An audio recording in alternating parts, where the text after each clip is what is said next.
Okay, so this is going to be my Module 7 response portfolio. I'm doing it in a way of a vlog to kind of get the different aspect on things. So I looked at the very first video. It was E-Classroom, the Future of Education.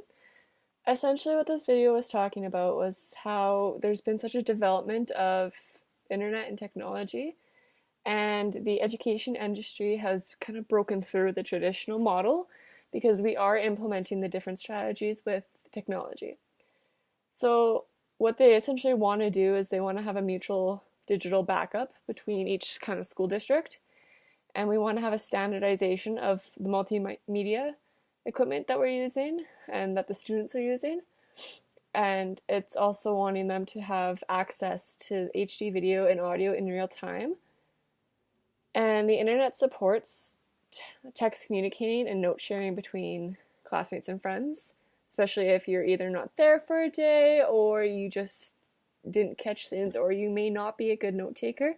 It's really helpful for those students. Essentially, the video is talking about a multimedia classroom. So, like PC terminals, mobile terminals almost, and other learning methods to meet the different learning needs of the different environments. So essentially the industry needs and development trend creates a modern environment for schools to improve students' skills so that students from different areas will receive the exact same education, the exact same fairness, because every student is entitled to that fair education.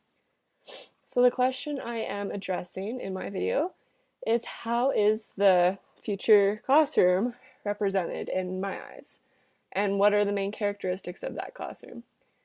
Well, in the video, which I do see is what our future classroom is going to be, it's represented by having a complete and variety of technologies for students, whether they're at home or at school. So when they're at school, it's using their own iPads or Chromebooks. The teachers got cameras for live streaming, just in case students aren't there or they're not comfortable in class or they're sick but they don't want to miss school. And it kind of has the same aspect of the lecture style with the PowerPoints, but on smart boards or projectors. And they have also introduced something that allows teachers to grab work from student devices and project them up onto the board so that everyone can see.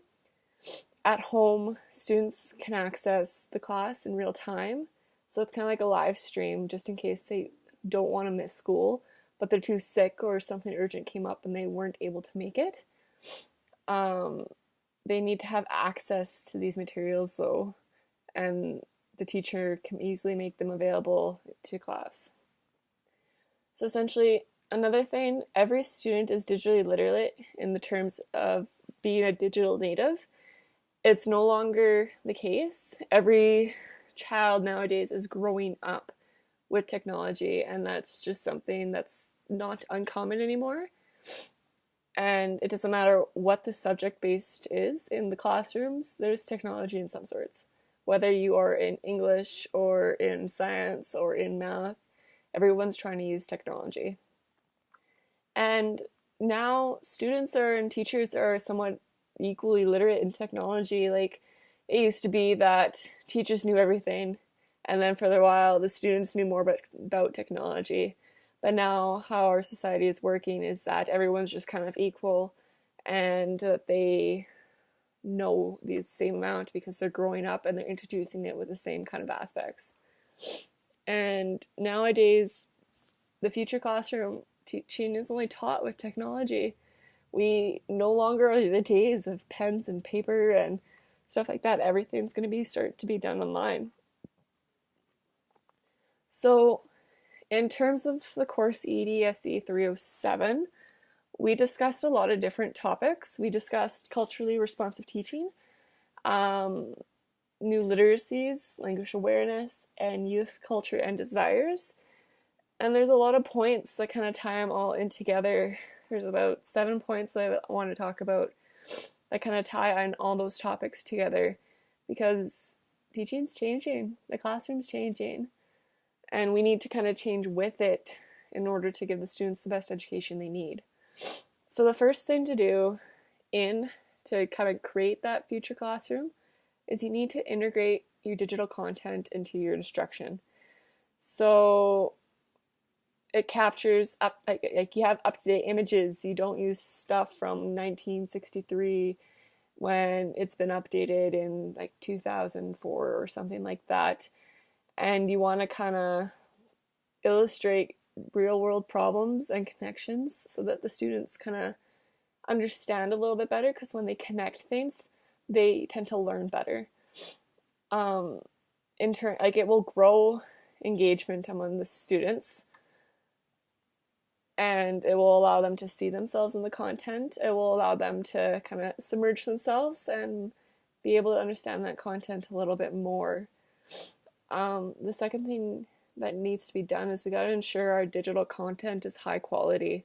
We can't kind of cheap out it, because the high quality digital content provides learners with multiple pathways to understanding, ensuring that there's almost always another pathway to learning, and it's immediately available. That's a big thing. You want to make sure all the stuff is immediately available to your students.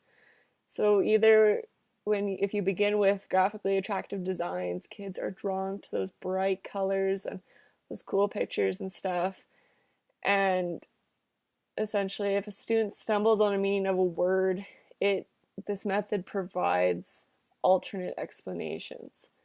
If they struggle with reading fluency, this method has read aloud options, just in case they can't read properly or their reading skills aren't there. They can have it be recorded to them.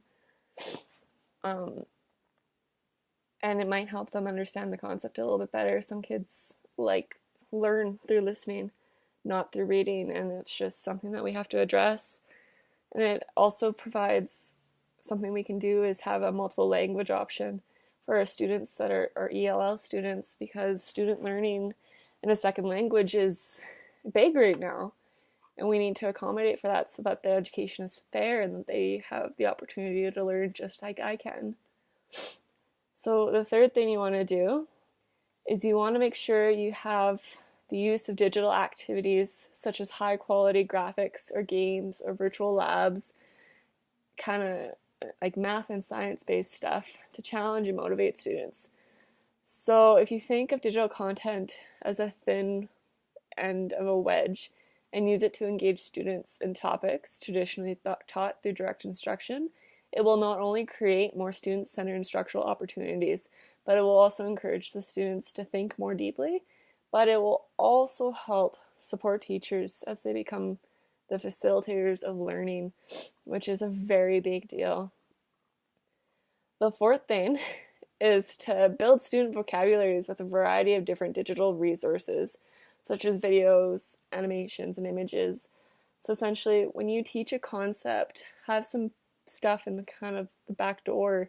So if a student doesn't get it because he doesn't like the PowerPoint, show him videos of it. Like if it's in science per se, and you're talking about a combustion reaction, show them a combustion reaction video or demonstrate it, or show them pictures. Like it gives them that other type of resource to kind of learn. And some people are visual learners. They need not just words, they need those videos, or they need that artwork, or they need those demos. And heck, those demos are fun. You want to do those demos because it engages your students, and you just want to have a variety of resources for them.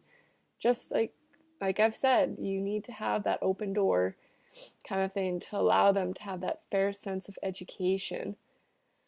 And so the next thing you want to do is you want to engage students with experiences, like with virtual field trips or actual field trips that they wouldn't normally have or may never have, just to build an understanding of the others.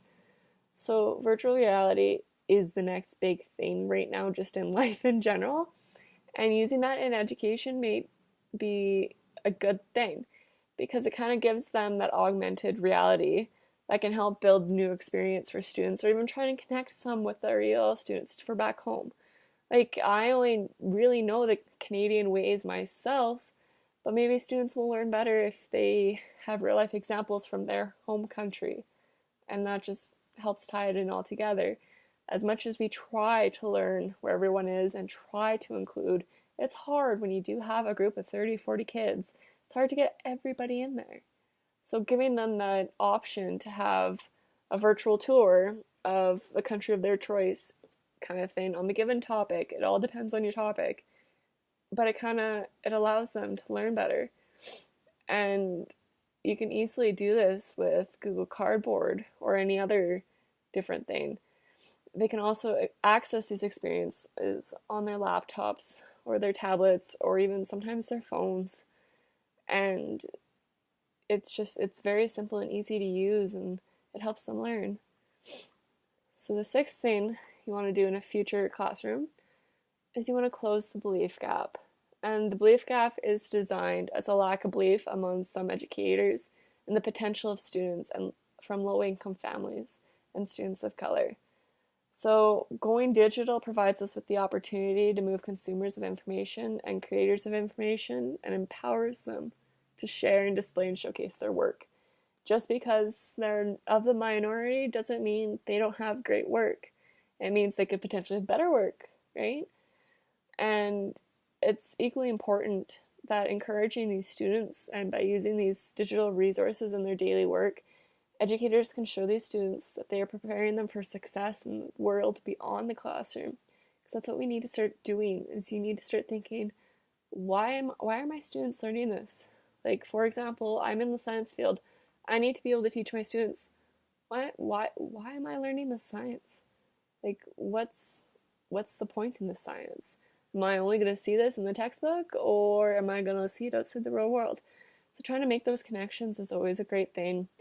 And when they make those connections, they strive, and our students are better off like that. And the final thing you need to address is you need to know your students and the communities you serve.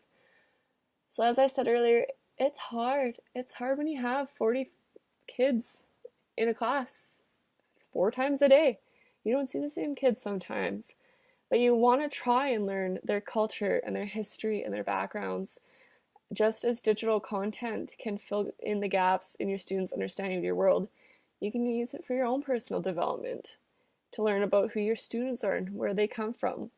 And if you take the time to know your students' personal circumstances, sometimes students don't have internet at home. Maybe they can't afford a laptop.